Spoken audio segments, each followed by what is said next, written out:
Professor Owens had asked some of us who presented to a class earlier in the year to maybe start off our presentations with just a bit of a personal introduction about our career trajectory and some of the things that we've done before landing in the positions that we're in now. I'm originally from Winnipeg. I studied politics in undergrad, and I have a master's degree in city planning from the University of Manitoba. After I left university, I got a job working in Winnipeg's inner city, implementing a provincially led climate change program that was focused on neighborhoods and communities. So for 3 years, I got to work on greening and environment projects in Winnipeg's inner city and did things like starting a car share cooperative, lots of urban agriculture work, turning empty lots into community gardens like the photo that's in front of you. From there, I went on to move to Edmonton, where I worked for the city of Edmonton for 6 years. And when I landed in Edmonton, I got to work on lots of really interesting programs at the city level that encouraged climate action, again, at that sort of neighborhood and community level. I got to create a grant program called EcoCity Edmonton that created funding opportunities for projects like the one that you see behind you, where a local neighborhood association was able to go carbon neutral in their operations of their facility. From there, I moved on to another position with the City of Edmonton, where I launched a program called Change Homes for Climate. So this program focused on emissions reductions, specifically in the residential sector. So we had incentive programs and education for people to improve the energy efficiency of homes, but also to install solar energy. I'll talk a little bit about this later, but the energy mix in Alberta and BC is quite a bit different, with most of the electricity in Alberta coming from coal. So things like installing solar are a really good climate action strategy there. But in BC, we have pretty low carbon electricity, so it's not quite as popular here. From Edmonton, I moved on to join a small but mighty team at the City of Victoria. This is one of my colleagues, John. This is his Halloween costume last year. We thought it was a pretty great attempt at Greta Thunberg. So the climate action team at the City of Victoria is multidisciplinary. Most of the team is in engineering, but a couple of people work in departments like facilities, and I am located in the community planning team. So my work is looking at emissions reductions in the built environment. So buildings, transportation, land use, all of those different issues.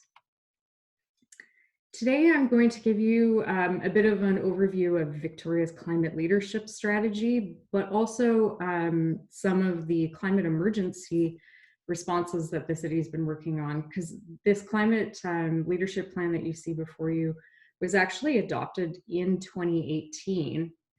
The other thing that happened in 2018 was the Intergovernmental Panel on Climate Change produced a new report about how quickly the world was actually warming. So the City of Victoria and various other municipal federal governments, upon receiving this report, thought that there was added urgency to act on climate action, and that we only have 10 years to keep warming to a maximum of 1.5 degrees.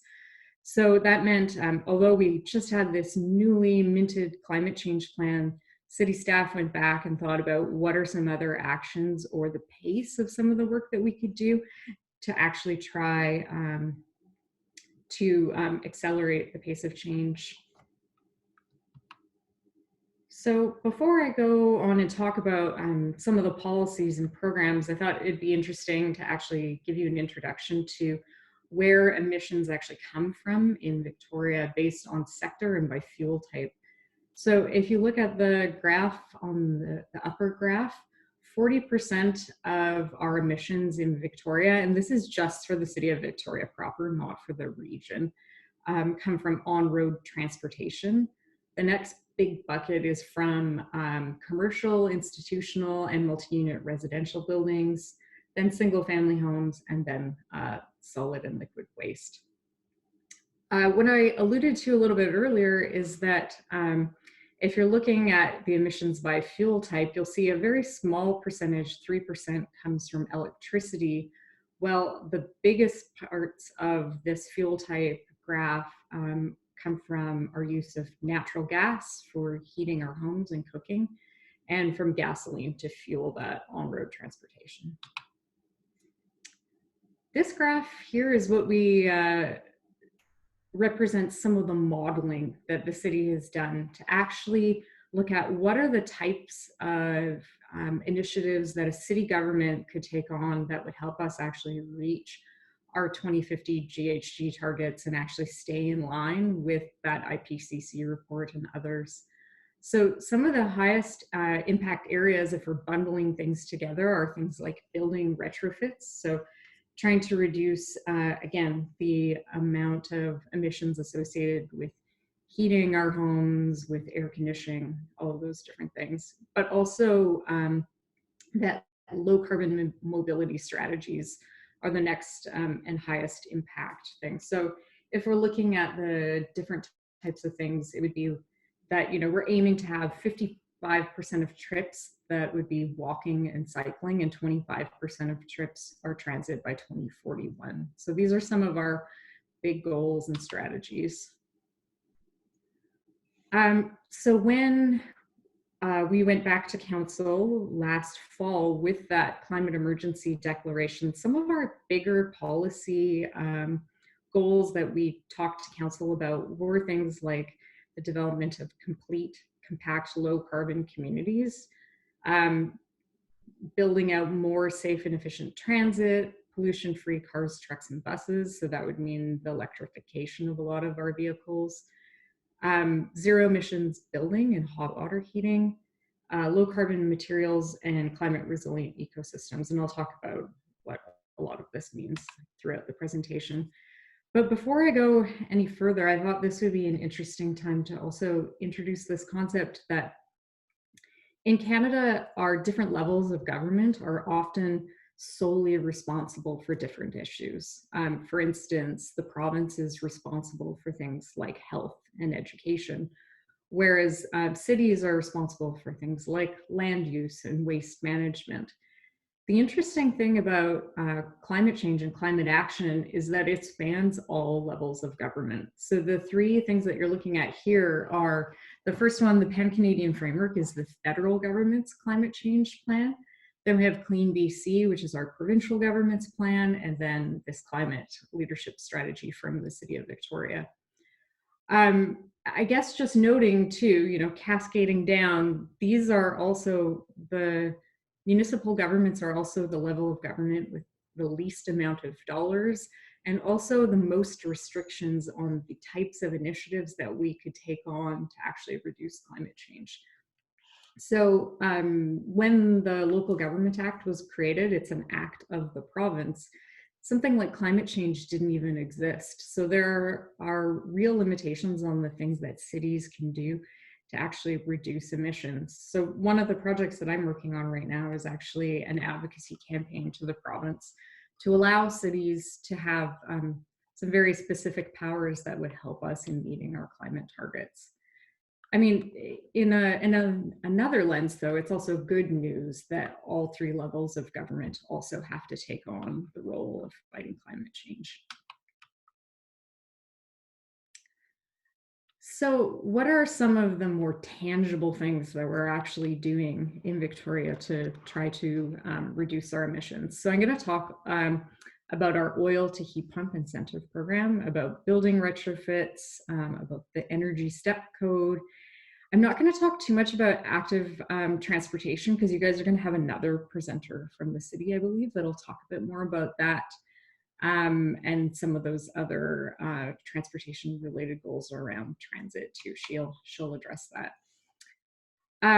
So one of the odd things that a lot of the coastal communities in Canada experienced is that while most residences across Canada actually have access to natural gas through pipelines that connect to their house, The island and certain communities in Nova Scotia and Atlantic Canada didn't actually receive service to all homes. So a lot of the homes actually have underground oil tanks and trucks that actually come and deliver oil to those homes, every 2 to 3 months. I saw my neighbors receiving theirs yesterday. So these oil tanks and the associated furnaces that go with them are extremely inefficient compared to a high efficiency natural gas furnace or to an electric heat pump, two other ways of heating your house. And in Victoria, even though we only have about 1,500 of these oil tanks, they account for a staggering 15% of our emissions in the city. So our goal is really to get rid of these heat tanks and to get people to switch not to a natural gas furnace, but all the way through to an electric heat pump, which is pretty much zero emissions heating and cooling for a home. The city has decided that we're going to create quite a large incentive program to help homeowners transition from those oil tanks to heat pumps. The removal of the oil tanks can be very expensive. You can see in that photo there the type of equipment that you need to dig it out of the ground. They also, there are a lot of other problems associated with them, groundwater contamination, different issues like that. So that beyond just a climate perspective, there's lots of other reasons why we'd like to get rid of them too. So the provincial government has an incentive program, and the city has decided that we're going to top this up dramatically and really help homeowners with that switch. And that program, it was supposed to be launched already, but as you'll hear a little bit later, COVID has really slowed down a lot of the initiatives that we've been able to work on, unfortunately. We're also working on a retrofit program. We're hoping that this would be regional in scope, so not just the city of Victoria, but all of the municipalities in the Capital Region District. So one of the things that is a real challenge to climate action at the level of people's homes is that natural gas is very expensive compared to electricity. But again, electrification of things like transportation and homes is really going to get us a lot of emissions reductions. So we're working on a program that would help homeowners through a lot of these issues and help them understand the impetus for making that switch to electric heating and cooling systems. One of the things that we often talk about a lot in the world of sustainability and a framework that we use for creating a lot of these programs is called a market transformation curve. And so that's what I've got on the screen up in front of you. So when we're talking about different sustainability initiatives and how government would introduce them and all the way to making them a regulation, we first start out with education and outreach programs. So helping the public understand some of these issues that I'm talking to you about right now. Then we would do things like pilot programs, streamlining of permitting, things that would make it a lot easier for people to adopt the programs. Then we would do things like create financial incentives, like I've been talking about, or so that could be actual dollars in people's pockets. It could be offering financing at very low interest rates. And then the last stage in this market transformation curve is where we actually create a regulation and we say, at this point in time, no one is allowed to do things like have an oil tank anymore, because we've walked people along these stages. We've also helped prepare the industry for these changes. So we don't want to shock people right away by just saying, okay, we put in a regulation without letting you know why we're doing it and trying to make it a little bit easier for people to switch along the way. There's also another curve that this kind of correlates well to.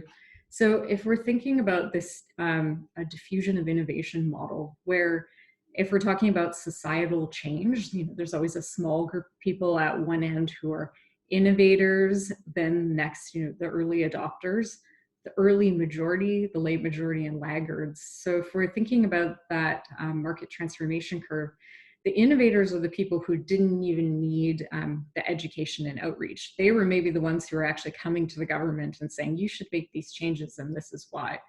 The early adopters are the people, upon hearing information, have thought, no, you know what, I really should make those changes. It's the right thing to do. The early majority are the group that some of those financial incentives are aimed at. So they're the type of people that, if given that little nudge of some financial help, they would make a particular change. And then regulation would be used to sort of address this late majority laggard group of people. And this diffusion of innovation model is, not just used in sustainability communities, but, in the tech community and others too. It's just an interesting way of thinking about different groups in society and their feelings towards change.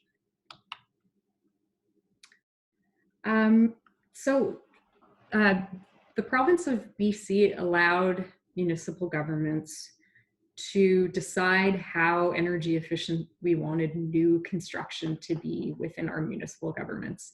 Usually that's not an issue that municipalities get to control, and across Canada, we're actually the only province that actually allows municipal governments to make this decision. So they introduced something that they called the BC Energy Step Code. A lot of municipalities were saying, we really want more efficient new construction of homes, of office towers, of industrial buildings in our municipalities in order to meet our climate targets. So there's a patchwork of municipal governments across BC that have actually adopted the BC Energy Step Code. And the communities actually get to decide which step they want to be. So right now in Victoria, we're at step 3, and our goal is that by 2025, we would be at step 5. And so step 5 is about 80% more efficient than step 1, or it's what we would refer to as net zero energy ready. So it's an ambitious goal because there's a lot of changes in construction techniques that take place in order to make those changes. But when the Energy Step Code was passed, there was sort of a bit of a flaw in the design, unfortunately. It targets energy efficiency explicitly, not greenhouse gas emissions. And as I was talking about before, per gigajoule of electricity used to heat your home versus per gigajoule of natural gas used to heat your home, there's a very different emissions factor associated with those two different types of energy. So again, we're trying to get people to switch to those electrified ways of heating their homes. So that's what Victoria has introduced, that builders can get a 1-step reduction, so from 3 to 2, if they put one of those heat pumps into a home. I apologize, this might be a little bit blurry, but this just shows across all of the different steps, this is looking at greenhouse gas emissions, not at energy efficiency. So it really just shows that an electric heat pump, even at that step 5, the top step, would dramatically reduce emissions in buildings in our city. Again, I said I'm not going to talk too much about low carbon mobility because you have a full other presentation on this. But just for interest sake, you can see the chart here is looking at where emissions by vehicle type actually come from. So light trucks and SUVs are that sort of staggering 48% of emissions, followed by passenger vehicles at 37%. So the most important thing to note here is our highest transportation goal is really to get people out of those single occupant vehicles.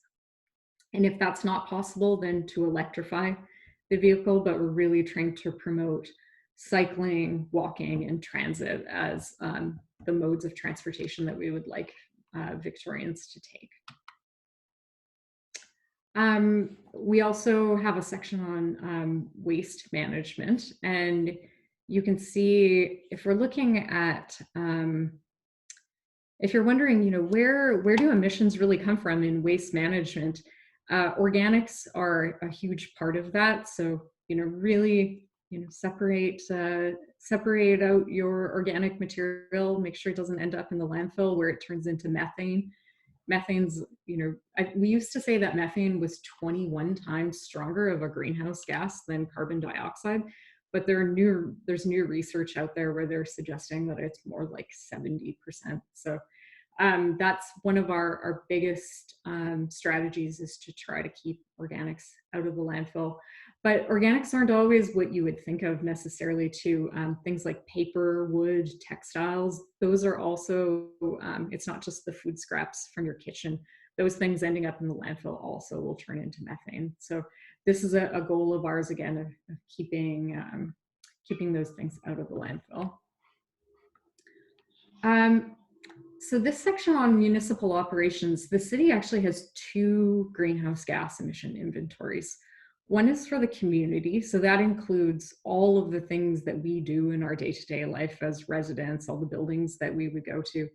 We have another smaller inventory that's actually for the city as a corporation. So we're looking at what is our inventory associated with all the buildings that we own. So with City Hall, with Crystal Pool, with the Convention Center, with all of the equipment that we own for doing things like managing roads.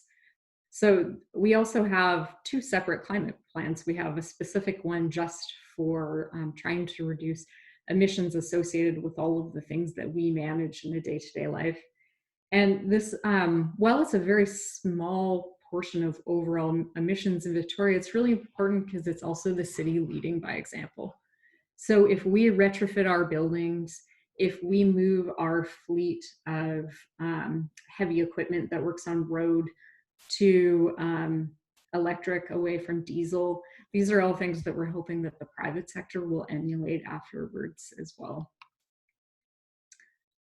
We also have a plan for climate change adaptation. It was supposed to have gone to council earlier this year, but again, it was one of those things that unfortunately got held up by COVID, which is too bad, because climate change adaptation strategy is really aimed at increasing the resiliency of our municipality to shocks from, in this case, climate and weather related issues, but also, I think we'll be looking at more about our resiliency around things like pandemics as well in the future.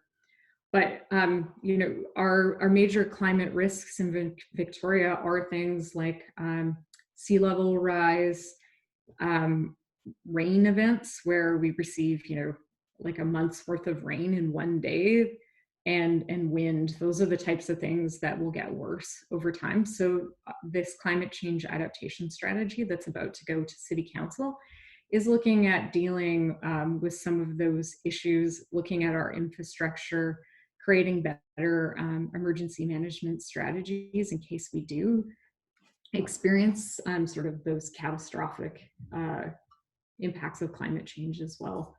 So you'll probably be hearing a lot more about that in the news in the coming months, as we're hoping that we'll be able to get some media attention around that strategy. So moving forward, some of the things that we're considering in the future, you probably were thinking, when I showed you that inventory of where emissions come from in Victoria, it was focused on things that we can really measure that actually happen within our municipal borders. Going forward, we're going to be trying to look at more of an embodied emissions approach, where instead of just looking at things like emissions associated with power and with solid waste, we're also looking at the emissions that are associated with the manufactured goods and the food that we consume in our municipality, even though we don't actually produce them here. And so the production emissions might happen somewhere like China for a lot of our manufactured goods, or Mexico for a lot of our food, for instance. But starting to take more of that holistic view into account, and also trying to come up with different strategies to reduce our emissions associated with things like food and manufactured goods. So another one of the the big things that we're, as a city, are starting to do is we're going to create what we're calling a climate lens. And so the climate lens is supposed to be applied to all areas of city decision making. So if, for instance, I was going to take a report to city council on one of the initiatives that I've been working on, I would have to write a section about how this would actually impact climate. So this is not something that we've done in the past. So I'm really excited about it. Though there will be, you know, all sorts of things um, that won't negatively impact climate that we're working on, but it's a new way of thinking in terms of how we make decisions at the city. And this is one of the directions that the city council here has asked us to look at, which is really interesting. Cam, do we want to maybe break here and I could take some questions before we start talking about the COVID related stuff? Yeah, that sounds like a good idea. Um, maybe you can pose questions in the chat, or if you want to ask a question, just register in the chat that you want to ask a question.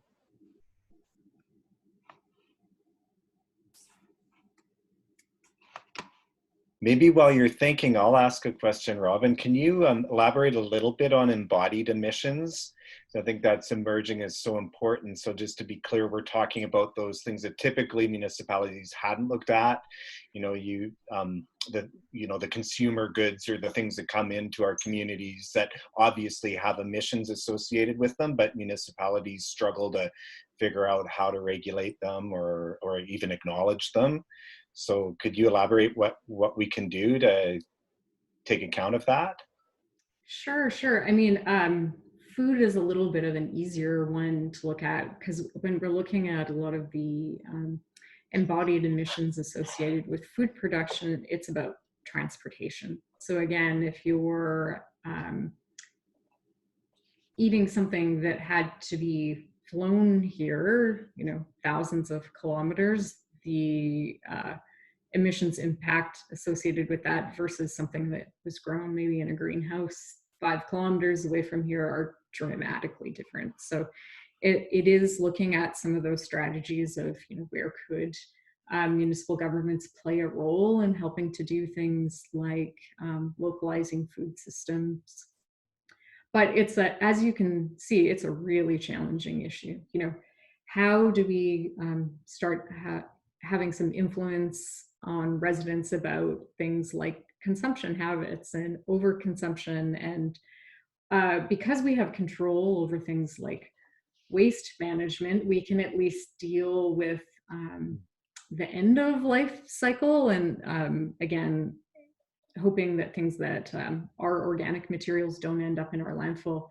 But this, our first attempt at looking at some of this was around plastic bags too, and that was a really challenging issue for Victoria. We were taken to court, and the higher court said that the municipal government didn't actually have the right to ban plastic bags in the municipality without the approval of the province. So that kind of gets back to what I was talking about our limited powers on certain things, but that doesn't mean we're not going to still try. But these are a lot more about behavior-based initiatives than they are about regulatory policy too. Cool. So there are a couple of questions. Joseph was wondering about the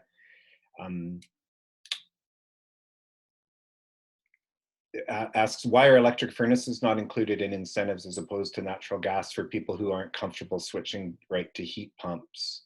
Does that incentive program specifically moving from oil furnaces to heat pumps, but what about oil furnaces to other modes like electric? Oh, like electric baseboards? Yeah, sure. Oh, okay. We're just electric baseboard heating, I guess, or more typical electric, heating infrastructure. Yeah. Right. The electric heat pumps are far more efficient than electric baseboards. So while they have a very high upfront cost, they have a lower operational cost. So that's why we're trying to help people with that high upfront cost, so then it doesn't lock them into larger utility bills in the future. So that's why it's it's left out electric resistance or baseboard heaters. But also the question about natural gas, you know, you saw that 38% of our emissions in Victoria come from natural gas. So we're really trying to get people to transition away from that, even if it's the highest efficiency. The highest efficiency of natural gas furnaces is nothing compared to that of the electric heat pump too. I think they're like 98%, and heat pumps are like 200 to 400% efficient. So, And then other questions about the plastic bag ban. Do you know where it's at now, and maybe what's next? What other Again, you're frozen opportunities for are me. there? I'm not sure. Others seem to be okay.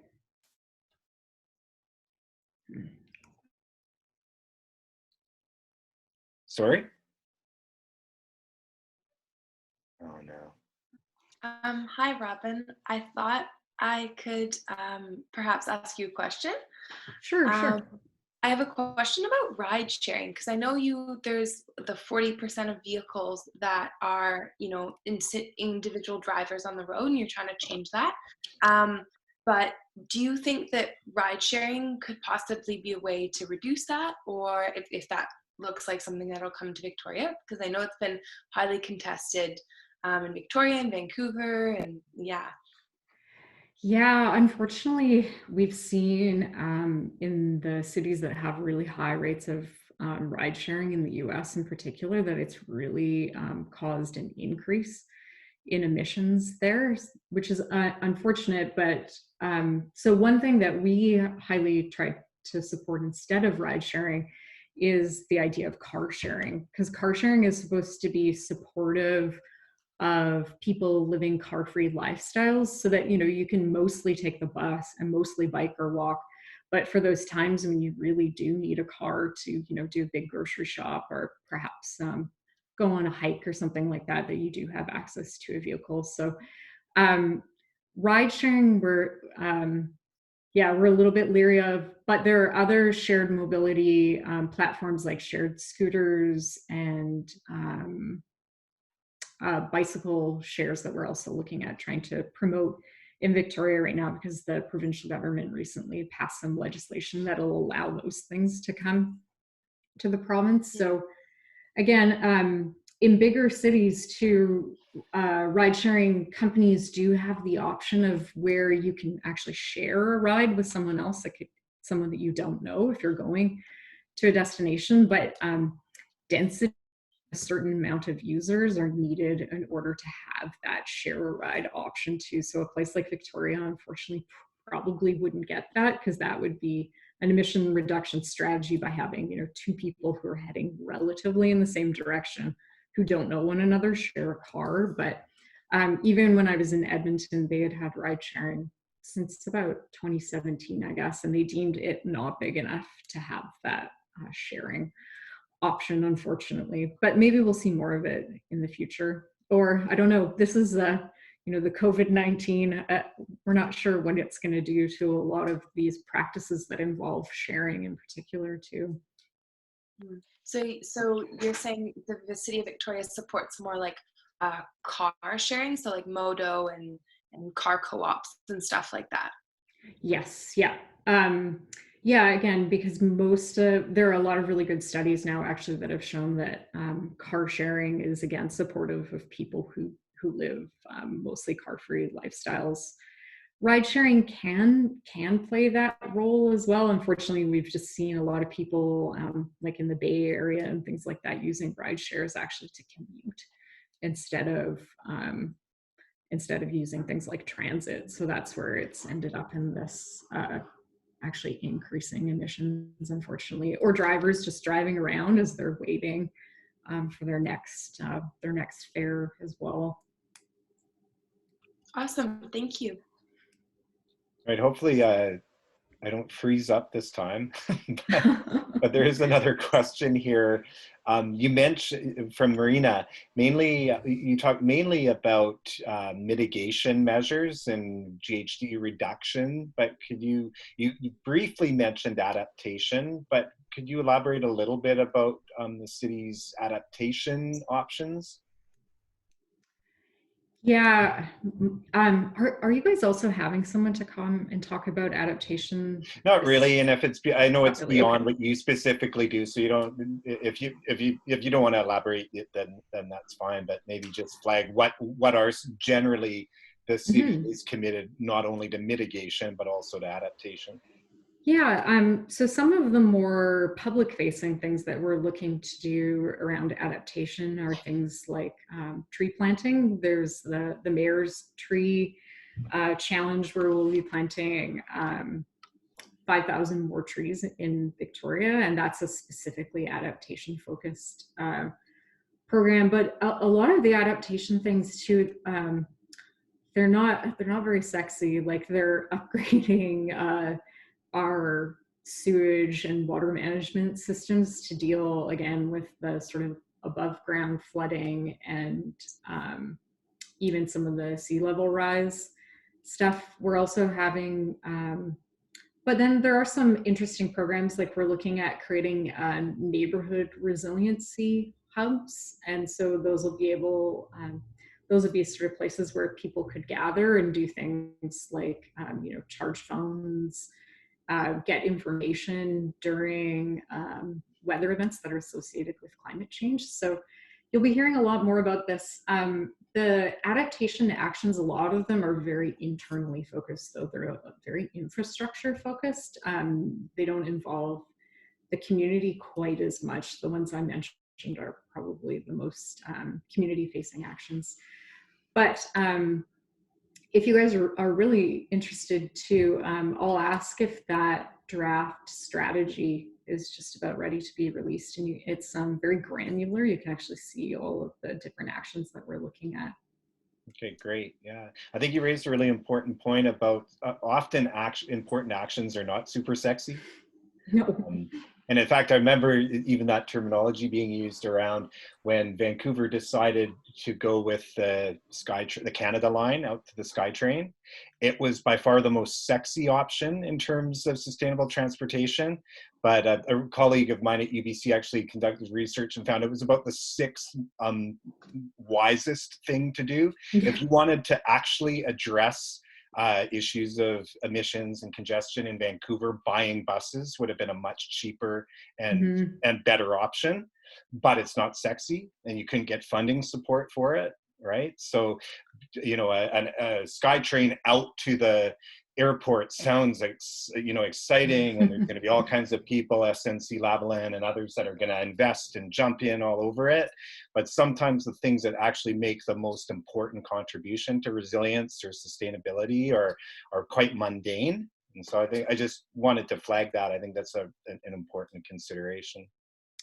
Yeah, bus rapid transit is always like dramatically cheaper per kilometer than light rail transit. Yet, yeah, we're seeing, but yeah, the bus has a stigma associated with it that's nothing but just a perception thing. Even because you can make the bus rapid transit actually travel at the same speed as those light rail systems as well too, and be equally as efficient and carry as many people. So we have a lot of challenges. It's the same challenge. Victoria isn't faced with quite this same challenge from a land use perspective, but the single family home is very much part of the ethos of North American living, and density is a very important climate action strategy. Dense cities are far more energy efficient and climate resilient. So it's I'll talk about that a little bit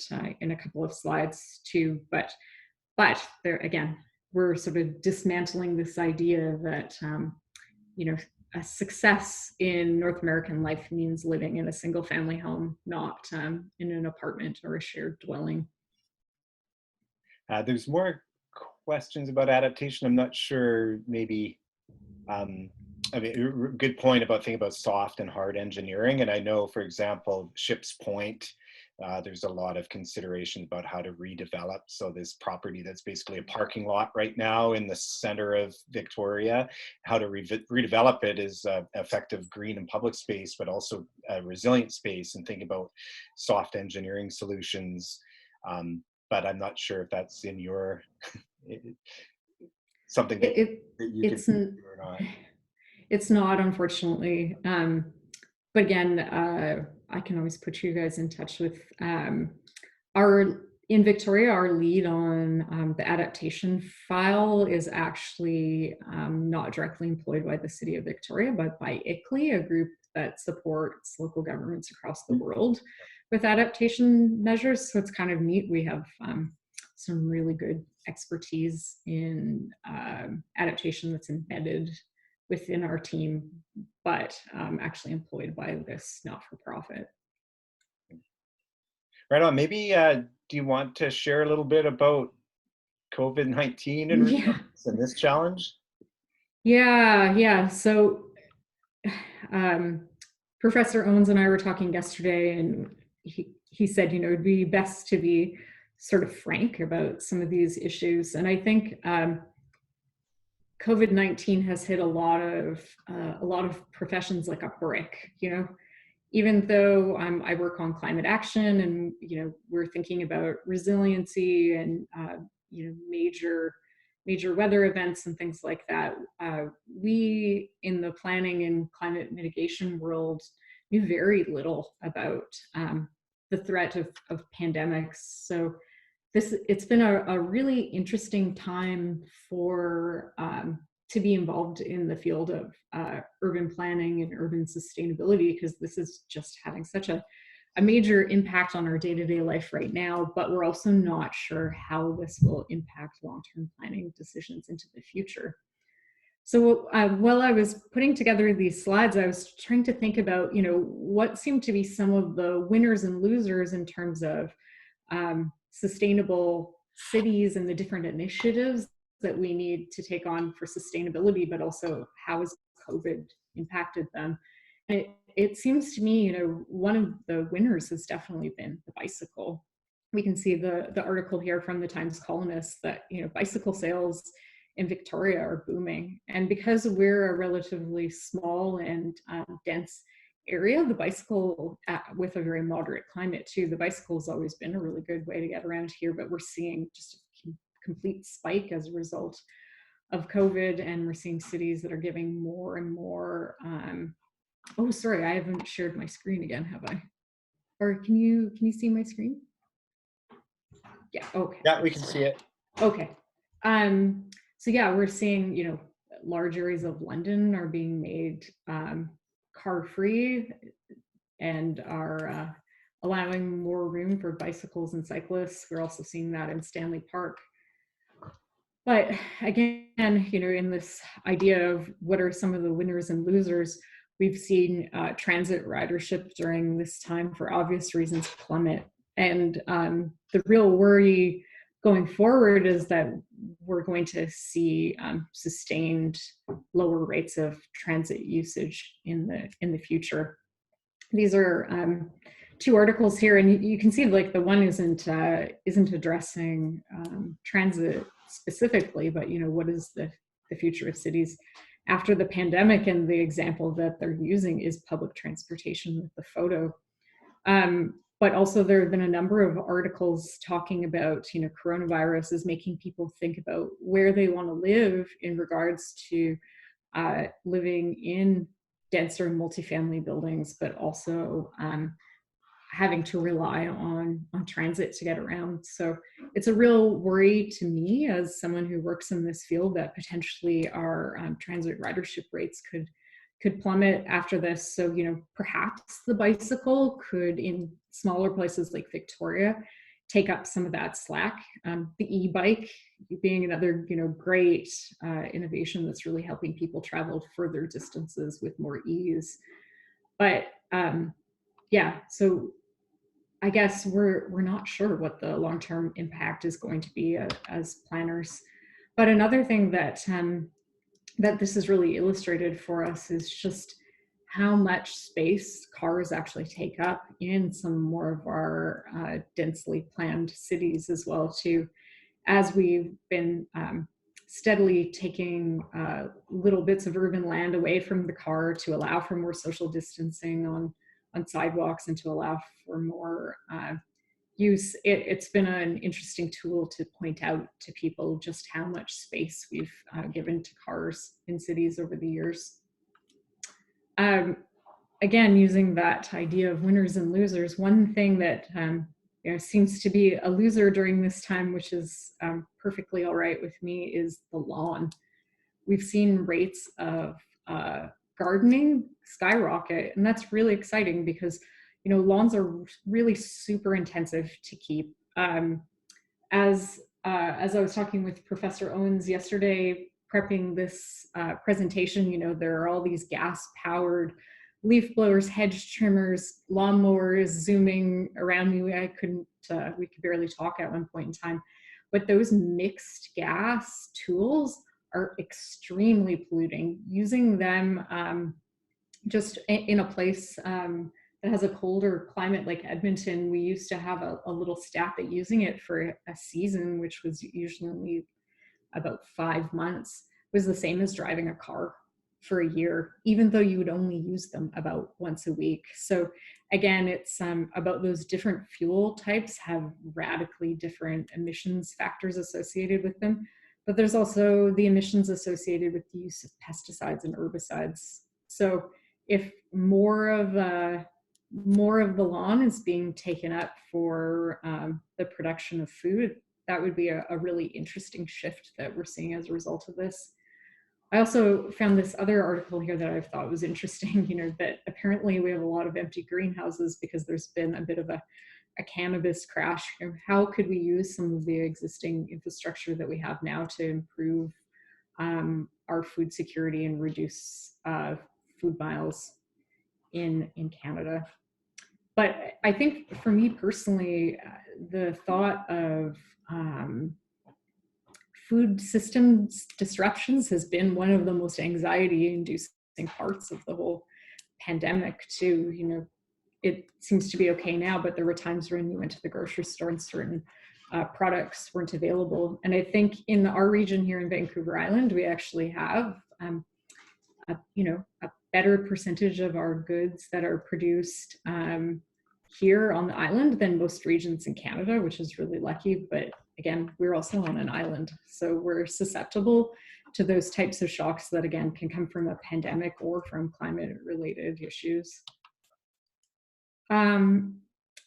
Sort of the last of the things that I'll identify is, this has really also been very exciting for the use of public space. We've seen the use of parks really skyrocket, but also in cities, our mitigation strategies for the pandemic, we're doing things like, this Lithuanian capital here is saying, it'll be a big open air cafe. This article came out quite a while before the city of Victoria has also decided to do the same thing. So we're going to be shutting down some roads. We're going to be taking away more parking spaces to allow for greater use of open air patios, as well as more space just for sidewalks for social distancing as well. So I think the result will be, some nice, vibrant outside social distance spaces this summer too, though, but we'll see lots of people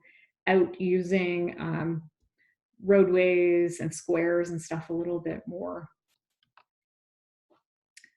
Another thing that I'm being asked quite a bit about lately is just about the idea of economic recovery and stimulus. So, the economic theory that when the economy goes through a really hard shock, that governments should spend money to stimulate and sort of get the economy going again. A lot of European nations have already said very clearly that they're going to use their stimulus funding dollars to also support climate action. So that's a really exciting prospect for those of us who've been working in this field for a long time, that things like the development of renewable energy, of building retrofits, of electrification of transportation, that those could be the sorts of things that stimulus dollars go to create jobs for Canadians. But it also helps regions, like Alberta, where there's a lot of heavy employment in things like the oil industry, to actually complete that transition for some of the workers as well that work in one sector who can transition to another. So the city of Victoria has been asked by different levels of government what some of the stimulus dollars could be spent on that would help support our climate agenda.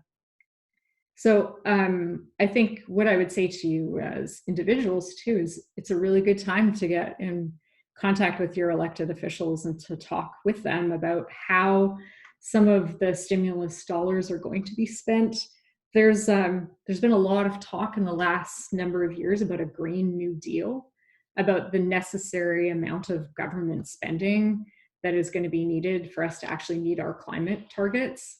COVID has actually put us in an interesting spot where we're having to actually, kind of jumpstart the economy for other reasons, but it could be a really interesting time to start having these wider discussions about the Green New Deal. The New Deal, the original one being, after a couple of the world wars and the need for the American government spent tremendous amounts of dollars kickstarting the economy there. So yeah, you've heard different American politicians talking about it, but also in Canada, they're talking about it. And even if it isn't at the level of spending that we would call it the Green New Deal, I think we're still going to see some of our stimulus dollars putting into projects that also support climate action.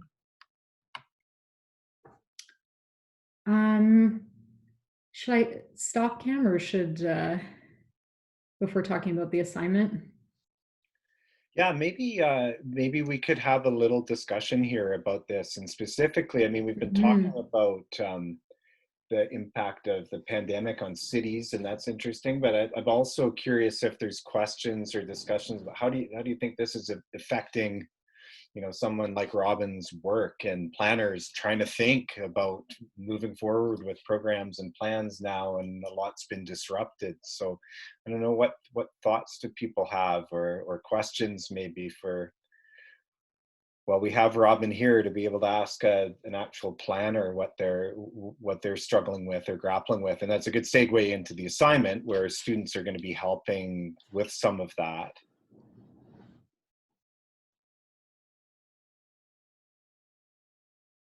We're also talking in the chat, talking about, you were talking about public spaces and opening up public spaces. And obviously council has been discussing this week about relaxing alcohol regulations, right? So that yes, yeah. people can have a beer, a glass of wine in the park and that. So I'm not sure if you have thoughts on that.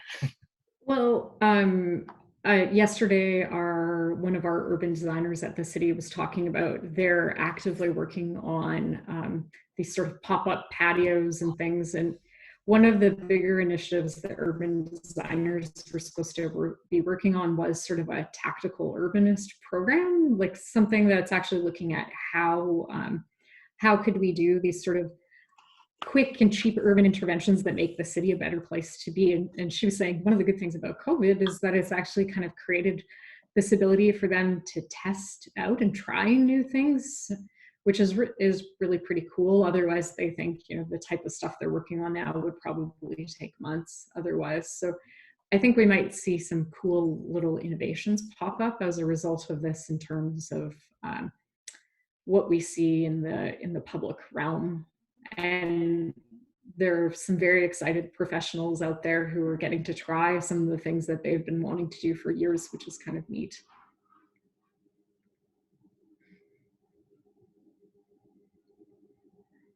But yeah, I guess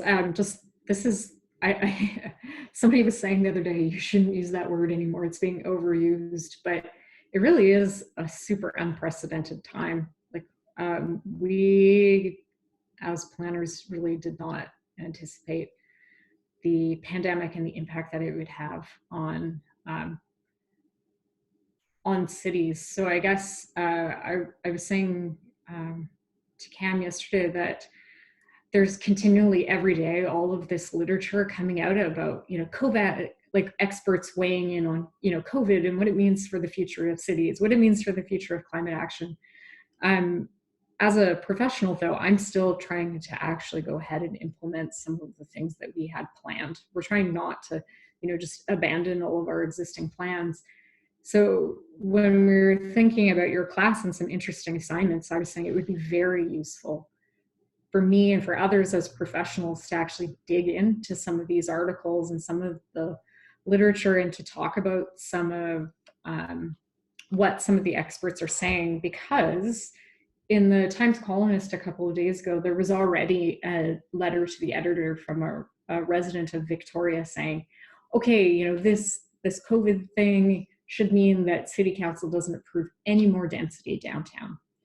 And so that means as planners, we're going to have to start mounting the argument of saying, density has all of these other benefits, but we also don't really know, like, we haven't had enough time to look at any of the articles and literature about how some of the most densely populated cities in the world have actually fared fairly well.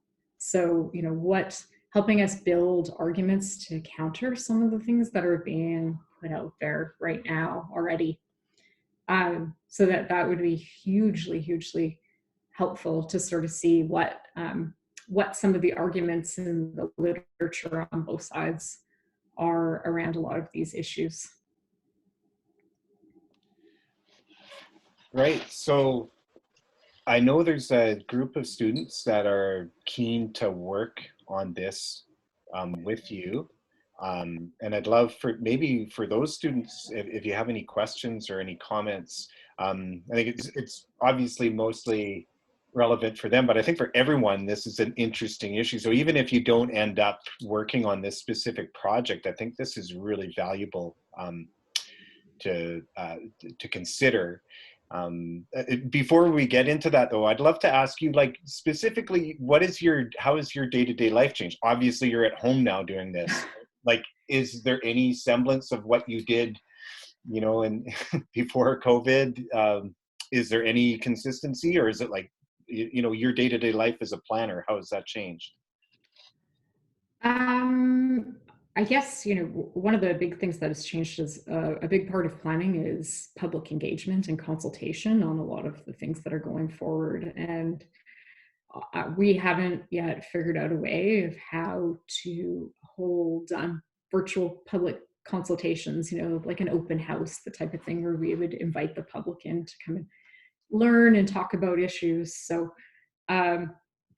everyone in the local government field is just frantically trying to figure out how to use platforms like Zoom and breakout rooms virtually and all these different things to do what we did formerly in person. But also it's really hard not to just be able to talk through a lot of these issues with your colleagues. So we have a group chat going on, but it's just not the same as being able to kind of just go over to someone's desk and quickly ask them questions. So I'm definitely suffering as a newer member of the team too. I needed that sort of institutional knowledge and knowledge of what has happened historically in Victoria to sort of ground my work in. So that's definitely been challenging as well. I wanted to ask you a question that one of the students has posed here. In the meantime, I'd love for those students that are going to be working with Robyn, think of any questions that you have, like how could this be made most useful for her? But the question from Joseph is, and I think it's really, I've been thinking a lot about this too, is he's articulated well here, has the urgent crowded out the important? In that you have to also be thinking about a bigger time horizon, right, than just addressing the immediate concern of the pandemic, right? Although the pandemic itself could obviously extend over a longer. But what do you think of that? Has the urgent about the important, or is there a risk of that? I think it hasn't, thankfully, but even to point out, one of the key members of our climate action team in Victoria has been pulled off the climate action file and was working for the Emergency Operations Center. So that meant all of the initiatives he was responsible for were put on hold. I think my bigger concern from a more macro perspective is sort of crisis fatigue that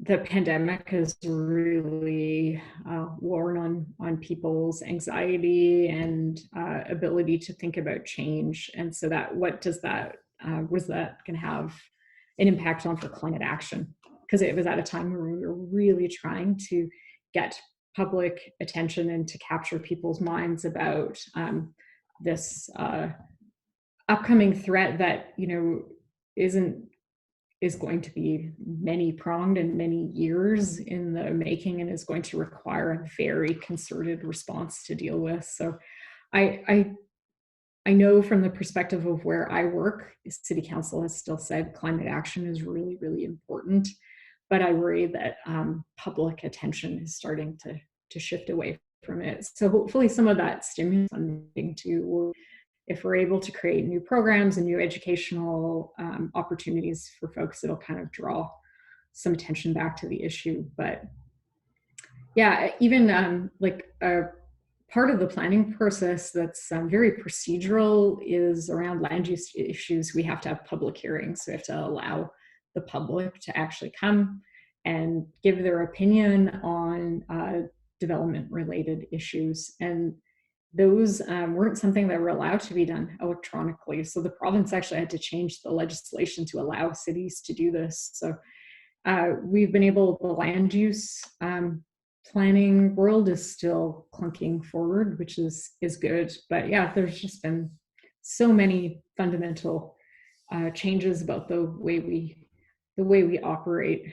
And you know, I have some worries too about members of the public who aren't comfortable with this sort of more electronic means of communication, like around equity and things like that. So that's also something that's at the top of our mind, is how do we still allow for all members of society to participate in these public processes?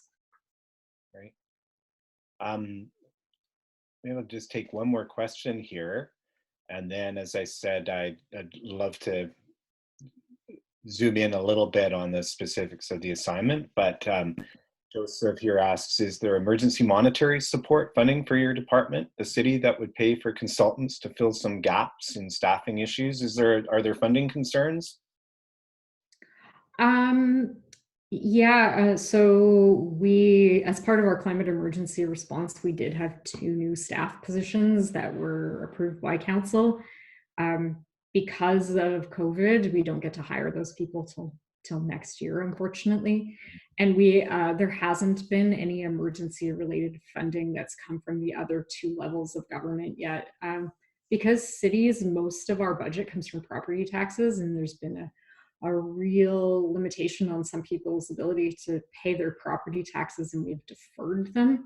It's putting cities in a very precarious position. So we are reliant upon the other levels of government to actually support us through this time. And so that's those negotiations are actually happening right now. But there are certain larger municipal governments in Canada that were worried about going bankrupt during this time. So from a bigger like municipal finance perspective, like, yeah, what happens if the city of Toronto goes bankrupt? I have no idea. It's a huge issue. So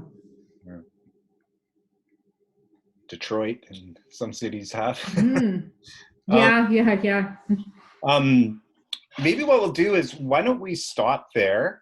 And if you're able to stay for a couple more minutes, I'd love for the students that are going to be working on this project, if we have any questions, but maybe for everyone else, we'll wind things down here. Those that are connecting with Wendy, if you want to take a little break at 1 o'clock, we're going to have Wendy join us to talk about Wendy Littlefield. Robyn is converting an old 1912 home in Fernwood to net zero, and some of the students are working on sort of documenting that project. So we're going to meet to talk about that.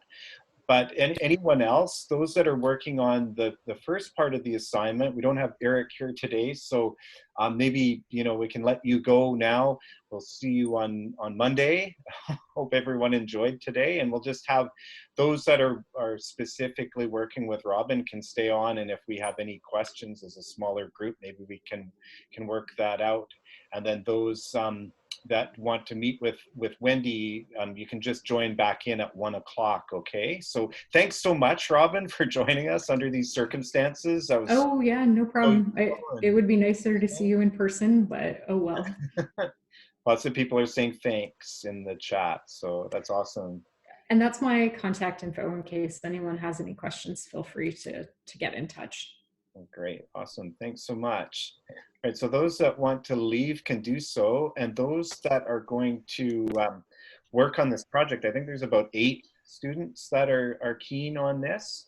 I think it'd be a good time to work through this. So as Robyn mentioned, one of the main points here is that being frank with us, you're scrambling to try to figure out how to do this, and we have all kinds of interesting research and articles being published, but you don't really have the time to look through all of this. So what would be awesome is to organize this group and maybe split up into smaller little subgroups to work to scan what information is out there that's of use to planners like Robyn, and present in some kind of a form, some kind of a database or an annotated bibliography or something, and to, as you mentioned today, also like what are some of the talking points, like really succinct talking points and link to research that planners can use as we address. If people are saying, oh, we should abandon all the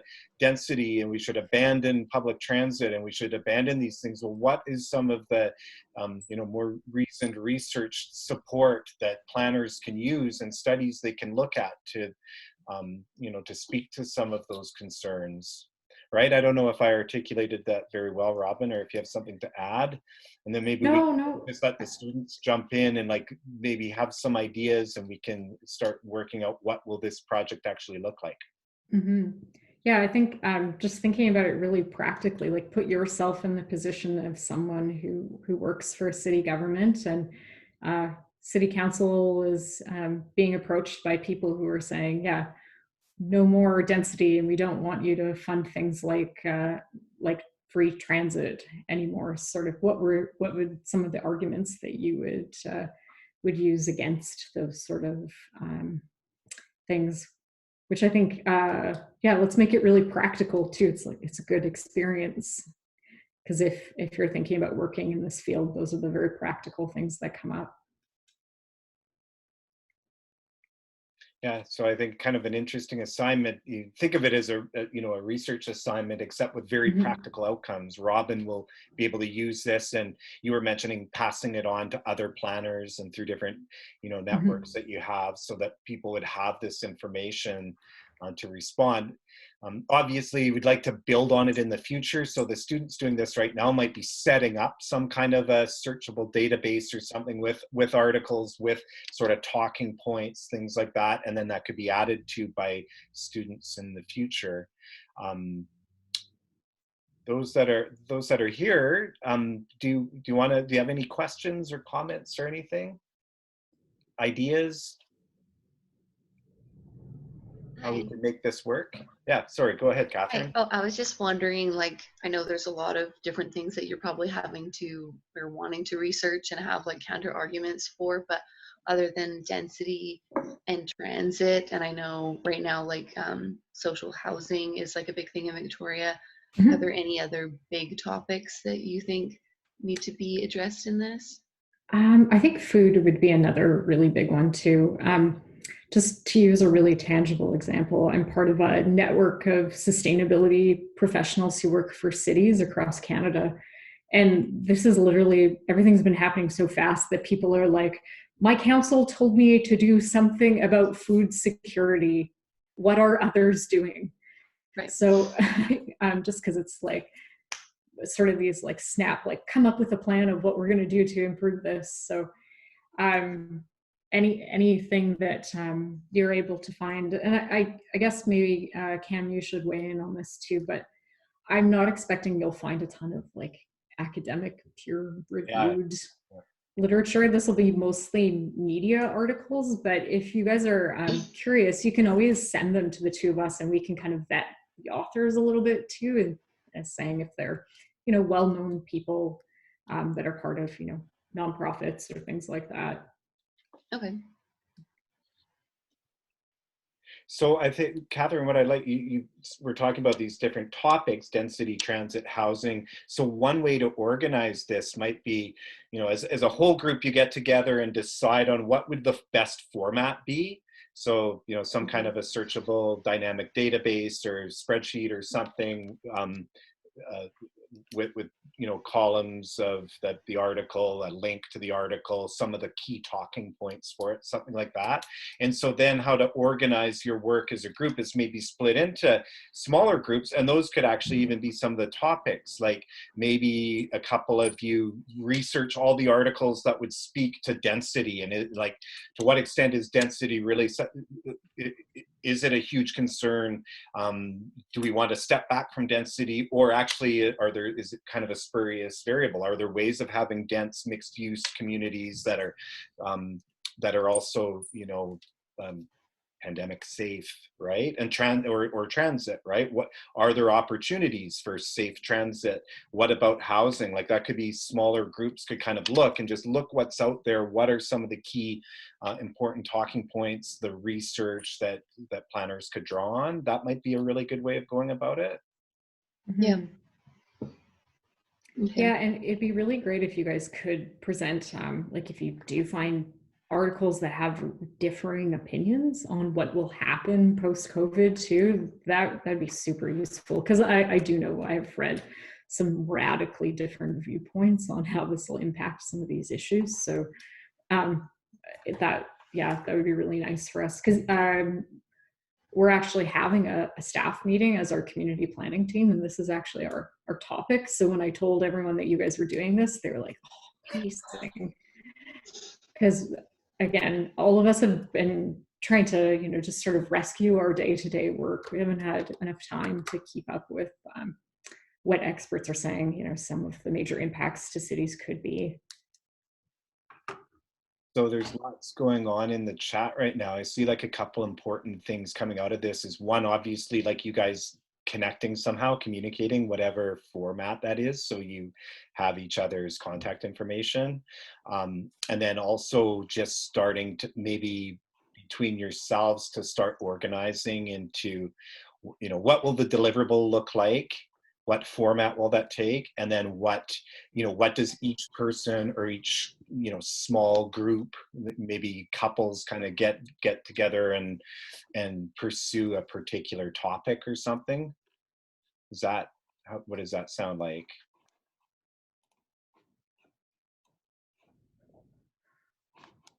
So connecting through Google Doc or Microsoft Team or whatever. I haven't used it, but here it's good.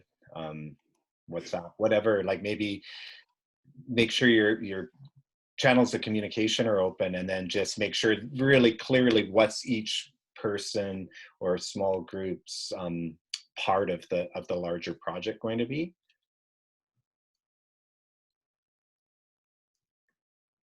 Well, we have Robyn here. Are there any other questions that you want to ask her? I just have a little quick question that Catherine kind of touched on a little bit. Are there like a specific, like, set few categories that you want us to address, like topics wise? I know we talked about food, density, and transit, for example, but are there any that you specifically want us to touch on?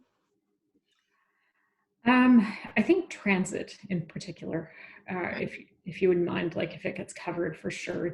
It's one of the ones that I think all of us as planners are the most worried about, and especially if you can find any interesting articles on, you know, what innovations in transit service in the future could look like, that to make them, you know, sort of pandemic safe. That would be really interesting. I haven't seen anything like that. I was joking with my friends, maybe the bus of the future pulls up and like all these little tiny doors open and you get into your like little pod. But realistically, something's going to have to change, I think. But again, we're not sure what that would look like. I saw like a mock-up of like the airplane of the future, and it was like a bunch of little pods like facing away from each other with like plexiglass between everyone, and I was like, oh no. Yeah, maybe that's the bus too. It's just like a divider between everybody. And there have been some innovations in, they're like letting people get on from the back in some cities so that the driver isn't as exposed. Like even little interventions like that, they're all interesting for us to note. But again, this is why we're really, really worried. Or other creative things too. Again, like if transit ridership is to fall, what are other things that we could do as cities to help sort of ameliorate people from moving from transit to just single occupant vehicles? Like what are the other interventions? So again, that's where we could be looking at e-scooters and bikes and things like that. So if we have 8 students here, Robyn, and potentially like 4 topics. So we've talked of density, transit, food was one. I think yesterday you mentioned almost a miscellaneous topic too. Just what are some really interesting, innovative things out there that might not even fit in these topics? Totally. But would be valuable for planners to pay attention to. Would that be, so maybe have 4 groups, like everyone as a full group, you're thinking about what's the final deliverable, how are we going to set this up, and then we break down into maybe 4 groups of 2 students that can divvy up. So I mean, I know this is a short course, so you're not going to have all that much time to be doing a ton of reading. So maybe if you're in groups of 2, then you can split up. All right, these are the sources for the transit group, let's look at these, and one student can look at this set of sources and one student look at that set of sources, and then populate this database or populate this final deliverable for you. And so maybe like density, transit, food, and miscellaneous or something as being 4 topics. Or can you think of something missing there that might be important as a 4th topic? Yeah, I mean, I guess there's transit, but then there's also the larger issue of transportation too, like talking about bikes and things like that. There's also, like I was saying, issues around the sharing economy, like shared scooters, shared bikes, car share. Like what would happen to those sorts of things that involve multiple people touching one asset, so to speak. But I'm also really curious, not just about density, but about are there conversations about how to make living in multifamily housing a little bit more pandemic safe? Like what do those design interventions look like too? So that one can kind of loop into that density conversation too, where you have things like shared elevators and laundry rooms, doors, hallways. Are we seeing anything from the architecture community about how you could deal with some of those issues? Great. Well, I'm mindful of your time. I'm mindful of everyone's time here. We've been at it since 10. So is there any last questions that anyone, are people clear about that, the group here? Are you fairly clear that, and you've been able to coordinate your communication, have each other's contact information, and can now sort of split up into smaller groups and work on this? Is that, obviously, if you have any questions, don't hesitate to ask me. If we have any specific questions for Robyn, we can forward them to her too. Does that seem good?